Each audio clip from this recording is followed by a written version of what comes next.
E aí galera, beleza? Para quem não me conhece, meu nome é Alexandre Soares e eu vim aqui nesse feriado de carnaval trazer mais algumas dicas rapidinhas para você. Hoje nós vamos falar sobre ação penal pública, ação penal privada e ação civil pública.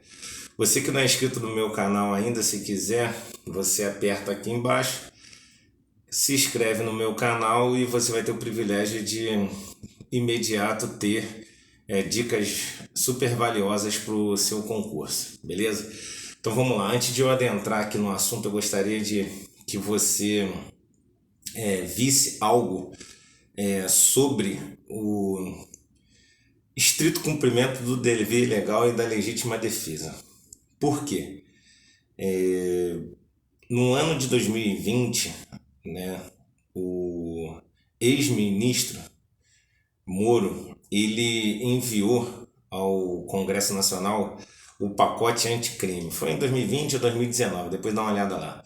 E nesse isso aí deu muita mídia em cima desse assunto, porque o então presidente Bolsonaro, né, ele queria que os agentes de segurança e os militares ele estivesse, como o termo que ele usou, a retaguarda jurídica, né, quando tivesse lei de garantia da ordem, a famosa GLO, né? E então ele queria mexer nessa parte aí, né, do estrito cumprimento do dever legal, e muitos falaram que ele seria para isentar, né, as ações dos agentes de segurança e dos militares.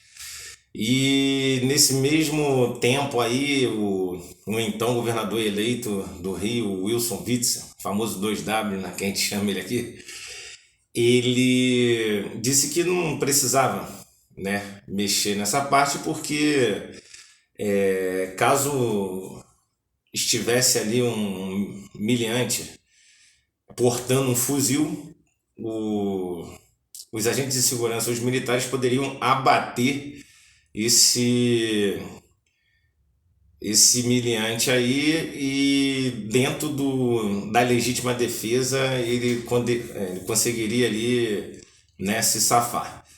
Então, como teve muita repercussão nacional e tudo mais, eu sugiro que você dê uma lida, né, em relação a esse tema aí, porque pode ser que eles coloquem na sua redação, ou pode ser que eles coloquem ali dentro da sua provinha, beleza? Vamos lá. Pois bem, ação penal pública. Ação penal privada e ação civil pública.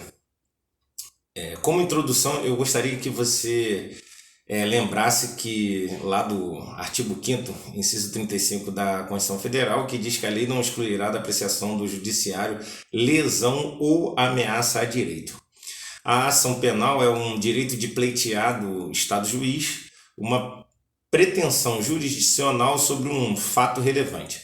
Esse direito de representação, ele é como se fosse levar informações ao Ministério Público para apurar, né, fato e autoria de um suposto crime. A ação penal pública, ela é incondicionada em regra e se a lei vier expressamente declarando privativa do ofendido, ela vai ser uma ação penal pública condicionada à representação. Vou trazer alguns exemplos aqui de crimes de ação penal pública condicionada para vocês visualizarem melhor essa diferença, beleza? Então, o crime do 130 do Código Penal, né, perigo de contágio venéreo, o crime de ameaça do 147 do Código Penal, o crime de violação de correspondência comercial do 152 do Código Penal, o crime de divulgação de segredo do 153 do Código Penal e o crime de furto de coisa comum do 156 do Código Penal, beleza? Então vamos lá. A ação penal pública incondicionada, né? Ela é iniciada pelo MP de ofício por meio de petição. Essa petição é chamada de denúncia. Dentro desse tópico, eu gostaria de trazer alguns princípios para você, embora eu vá falar melhor lá no final do vídeo sobre os princípios da ação penal. Então, tem o princípio da oficialidade, né, que diz que o órgão oficial para propor a ação penal é o MP. Já o princípio da obrigatoriedade, ela diz que estando presentes elementos legais, né, de materialidade e autoria, o MP ele é obrigado a denunciar.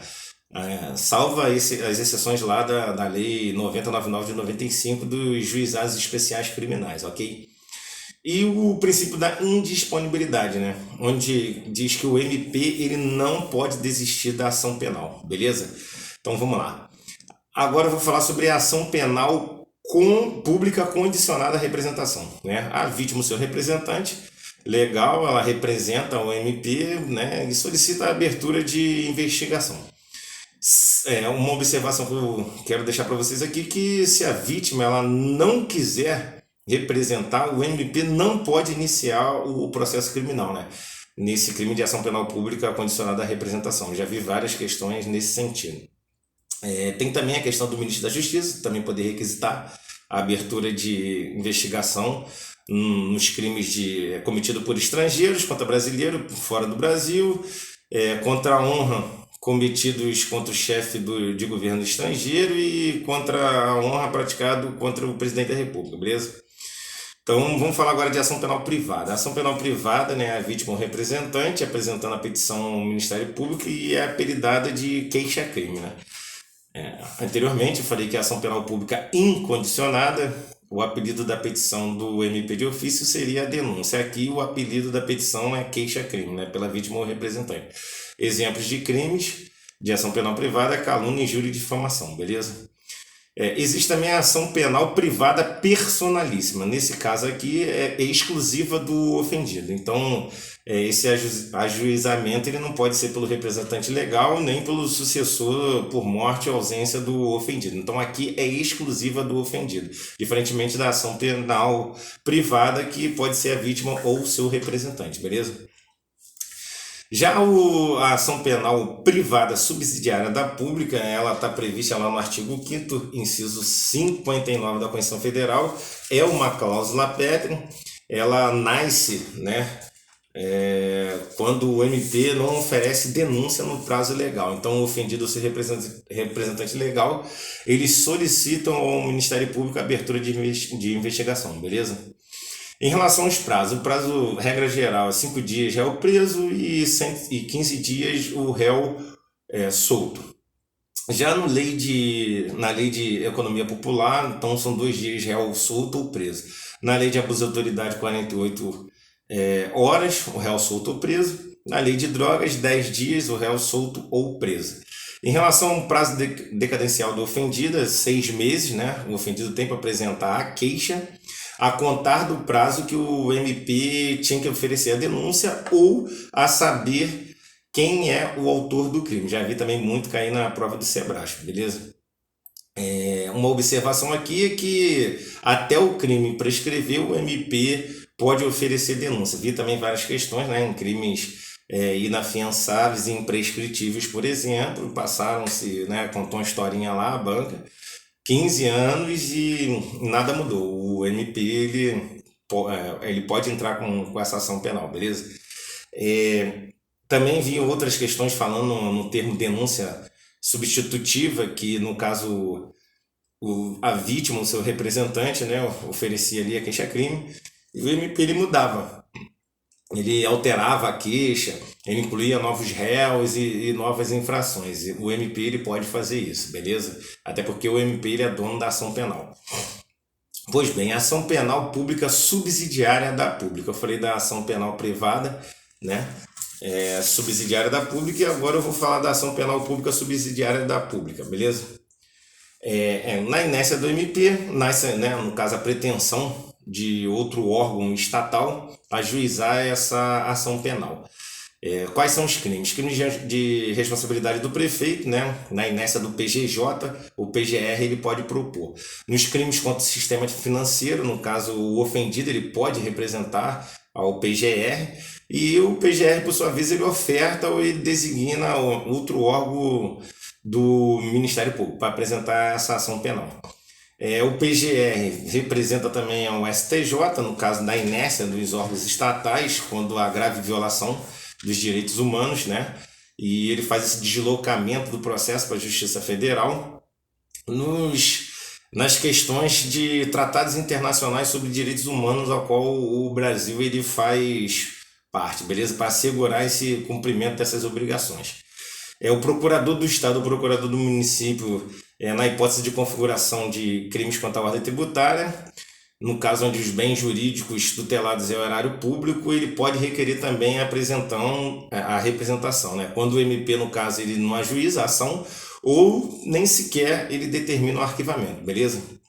Eu já vi o termo também muito cobrado na banca Sebrasco, e é legitimidade concorrente, né? No caso é o ofendido, no caso da queixa-crime, e do MP a denúncia, beleza? No caso, especificavam que tinha acontecido ali um crime contra a honra do servidor, né? Em exercício da sua função. Então, tanto o ofendido quanto o MP, eles poderiam apresentar, beleza? Isso é chamado de legitimidade concorrente.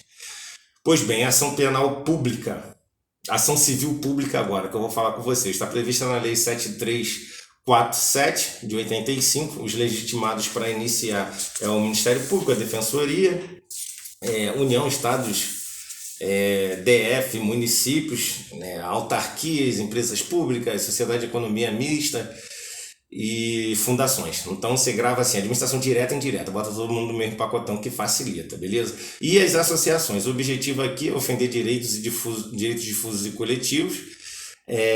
Não se trata, aqui no caso, de processar criminalmente pessoas, beleza?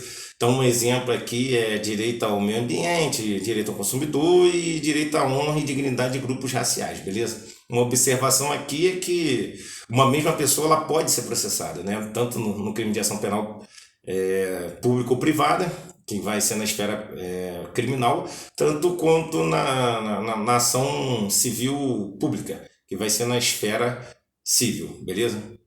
Uma observação é que o inquérito civil ele é um procedimento prévio, né, ao ajuizamento dessa ação civil privada, que no caso de coleta de informações, né, de convicção para subsidiar as defesas de direitos difusos e coletivos, né? Eu gravei um vídeo anterior a esse falando sobre inquérito policial. Se você não assistiu, eu sugiro que depois desse vídeo você assista esse vídeo, que ele está bem interessante ali, dicas bem rapidinhas, pegando tudo sobre inquérito policial. E aqui eu já faço um link que existe, né, o inquérito civil também, né? O inquérito civil, ele é esse procedimento prévio para ajuizamento da ação civil privada, ok? Em relação aos princípios, vai fechar agora. Eu gostaria que você fizesse ali uma conexão neural com os radicais das palavras, né? O famoso gatilho mental para você gravar. Você tem vários princípios para gravar aí mais esse caminhão de princípios aqui, então o melhor caminho aqui, a meu ver, é gravar o radical da palavra, beleza? Então, como eu falei lá no início do vídeo, né? O princípio da oficialidade, então você grava oficial, né? Quem é o órgão oficial para propor ação civil, a ação penal, é o Ministério Público. Já no princípio da indisponibilidade, você grava, né? Disponibilidade, está disponível, então o MP não pode desistir da ação penal, beleza? O princípio da obrigatoriedade, grava a radical ali, obrigação. Então, no caso, o MP é obrigado a denunciar quando estão presentes os elementos legais ali de materialidade e autoria, ok? O princípio da indivisibilidade, grava ali divisibilidade, né? Não pode dividir, então o MP deve denunciar todos os envolvidos no crime, ele não pode dividir. E, por fim, o princípio da transcendência. No caso, a ação deve ser proposta somente contra o autor do crime, não pode passar para outra pessoa, beleza, pessoal? Então, nesse videozinho aqui rápido de 15 minutos, eu creio que eu tenha passado para você várias dicas, vários bizus para você fazer essa prova aí de processo penal para as carreiras policiais, beleza? Então, se você gostou desse vídeo, dá um joinha aqui embaixo. Se você não é inscrito no canal ainda, se inscreve nesse canal, com o intuito de você receber de imediato todos esses vídeos que eu estou produzindo aqui semanalmente, para você dar uma ajustada ali no seu resumo, ou até mesmo pegar esse resumo que eu faço aqui e ter ele como o seu resumo, ok? Aqui embaixo eu vou escrever tudo que eu falei aqui, eu vou deixar bem resumidinho aqui embaixo para você também, beleza? Um forte abraço, tamo junto e misturado e até a próxima.